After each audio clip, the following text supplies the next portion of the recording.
Dear viewers, what would you say if you knew today was your last day on Earth? Most people on death row ask for something comforting, a final taste of life before the end. But this man refused his last meal completely, and when the warden asked him why, his answer left everyone in the room completely speechless. Today's story will take you inside a cold prison cell, where a man's final words change how an entire state viewed justice, forgiveness, and humanity itself. This is a prisoner who refused his own last meal. It was a stormy night at Greenfield State Penitentiary. Inside cell number 27 sat Daniel Reeves, a 39-year-old man sentenced to die by lethal injection. He had spent the last 12 years behind those gray concrete walls.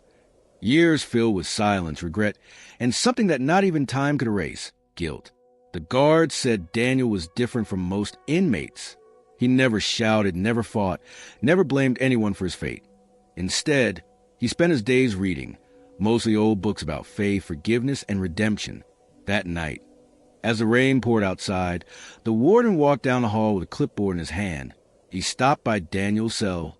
"Reeves," he said, "it's time to make your final meal request. Anything you want. Steak, pizza, cake, you name it."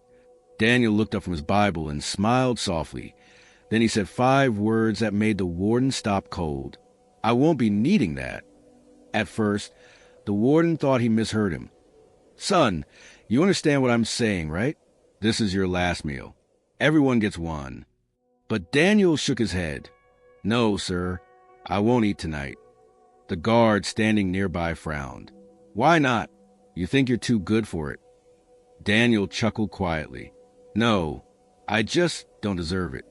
His voice was calm, almost peaceful, and that made it even more chilling. The warden hesitated. "Mind if I ask why?" Daniel's eyes glistened under the flickering light. He said, "Because the woman I killed, she never got to eat her dinner that night either." The room went silent. Even the guard who had spent 20 years working death row, who had seen every kind of evil, looked away. Daniel continued, his voice trembling slightly. "I took someone's son away from his mother, someone's daughter away from her family. So if tonight's about fairness, then I shouldn't eat either." Daniel Reeves wasn't always a criminal. He was once a carpenter, known in his small Tennessee town for helping neighbors fix their homes for free. But everything changed one night when his wife left him and took their son. He fell into a dark spiral, drinking, fighting, and making all the wrong choices. One night, drunk and angry, he got into a road rage fight with another driver, a young woman named Samantha Green. She was only 26 years old. The fight escalated. Words became shoves. Shoves became fists. And in one tragic, reckless moment, Daniel pushed her hard enough that she fell, hit her head on the pavement, and never got up again. He didn't mean to kill her, but he did. And when the police arrived, Daniel didn't run. He whispered, "I did it." That was the moment his old life ended, and the guilt began. For 12 long years, Daniel lived with that guilt at first. He wanted to die. He refused visitors, stayed silent through hearings, and wrote dozens of letters of apology that he never sent. But one day, something changed and a letter arrived for him. It was from Samantha's mother, Elaine Green. Inside was a single line. "I don't hate you, Daniel. I just hope you learn to forgive yourself the way I'm trying to forgive you." That letter broke him. From that day on, Daniel stopped being angry. He started reading about forgiveness, about faith, about purpose, even behind bars. He began teaching other inmates to read. He fixed broken chairs for the prison chapel. He even saved a guard's life once during a fire drill when smoke filled the hall. He was no longer the same man who had been sentenced years ago, but the world outside never saw that change. And the execution date was still set. The night before his execution, Daniel wrote one final letter. To the Green family, IT said, "I can't give you back what I took, but I promise I'll meet her again wherever souls go, and I'll tell her I was wrong. I'll tell her I'm sorry every day for eternity." At 11:30 p.m., a guard came by with the meal order sheet again. "Sure you don't want anything, Reeves?" "Not even a cup of coffee." Daniel smiled. "Just water, plain water. That's all." He spent his final hours sitting quietly, praying that no tears, no fear, just peace. At midnight, The warden opened the door. "It's time." Daniel stood up, straightened his shirt, and said softly, "Can I say something before we go?"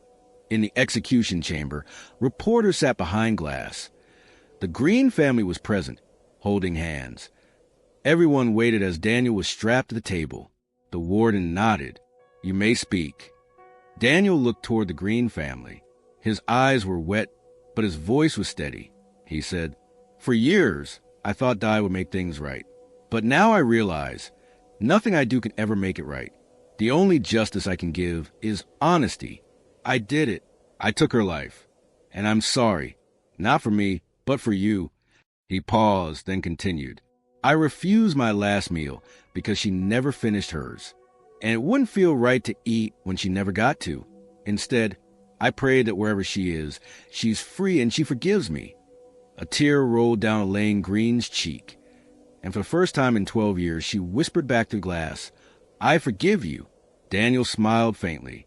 "Thank you," he said. Then he closed his eyes. When the warden left the room that night, he couldn't stop shaking. He had witnessed over 20 executions in his career, but none like this. The next morning, the newspapers didn't talk about the crime.